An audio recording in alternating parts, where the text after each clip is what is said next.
तो उधर चंद्रयान 3 23 अगस्त की शाम चंद्रमा के दक्षिणी ध्रुव पर लैंड करेगा। तो वहीं रूस के लूना 25 मिशन की क्रैश लैंडिंग के बाद दुनिया की नजरें अब भारत पर हैं।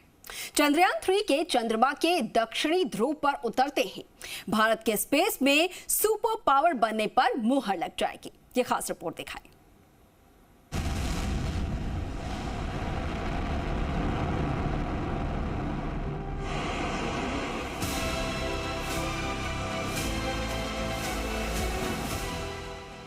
बड़ी हसरतों के साथ 47 साल बाद रूस ने चांद पर अपना कोई नया मिशन भेजा था, लेकिन लूना 25 के चंद्रमा पर क्रैश लैंडिंग होने से उसकी उम्मीदें धरी की धरी रह गईं।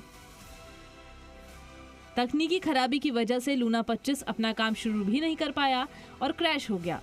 लूना प्री लैंडिंग कक्षा में एंट्री लेने से पहले फेल हुआ है।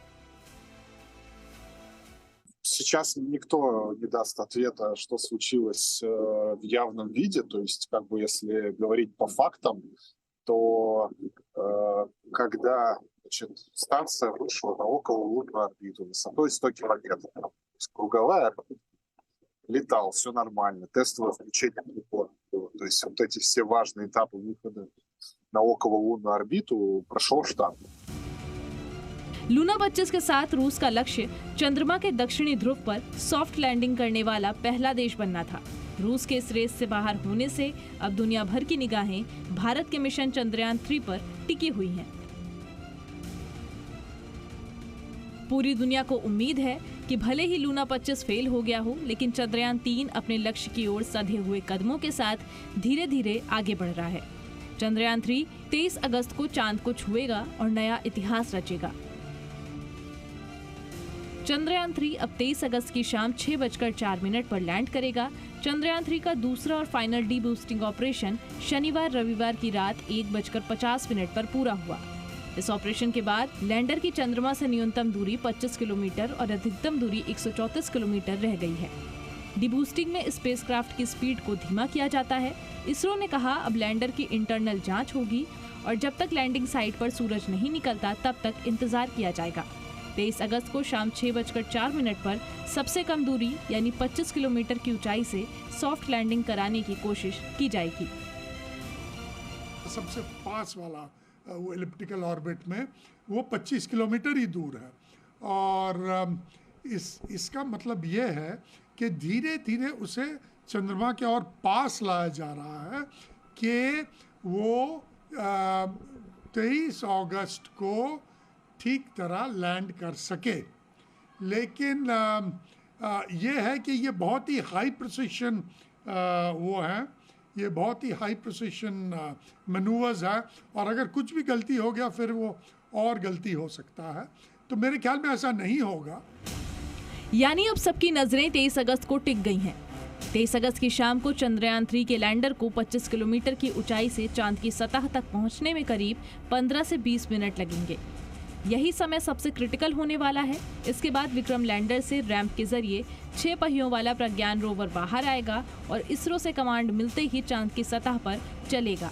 इस दौरान इसके पहिए चांद की मिट्टी पर भारत के राष्ट्रीय चिन्ह अशोक स्तंभ और इसरो के लोगों की छाप छोड़ेंगे। चंद्रयान 3 अपनी कक्षा में सही ढंग से एज प्रोग्राम्ड एज प्लान्ड जो है वो चल रहा है।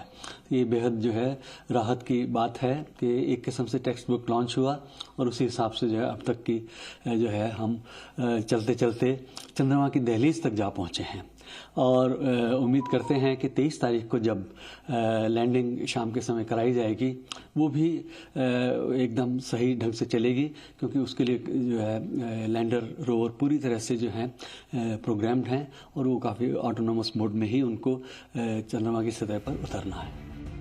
अब हम आपको चंद्रयान 3 के लैंडिंग प्रोसेस के बारे में भी बता देते हैं। 25 किलोमीटर की ऊंचाई से लैंडिंग प्रोसेस शुरू होगी। लैंडर की रफ्तार 1680 मीटर प्रति सेकंड से 2 मीटर प्रति सेकंड पर लानी होगी। लैंडर रोवर दोनों ही पावर जनरेट करने के लिए सोलर पैनल यूज करेंगे। अभी चंद्रमा पर रात है और 23 अगस्त को सूर्योदय होगा। उसके बाद चंद्रयान 3 की लैंडिंग की जाएगी।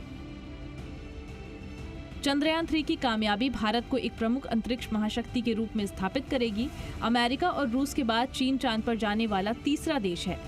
चंद्रयान 3 की कामयाबी के साथ भारत चांद पर पहुंचने वाला चौथा देश बन जाएगा।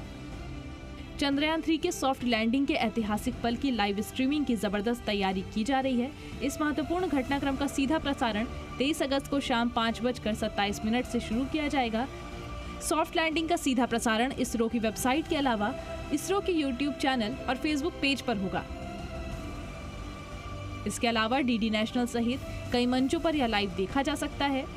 स्कूल और कॉलेजों में भी इसके लाइव टेलीकास्ट की तैयारी है। ब्यूरो रिपोर्ट, जी मीडिया।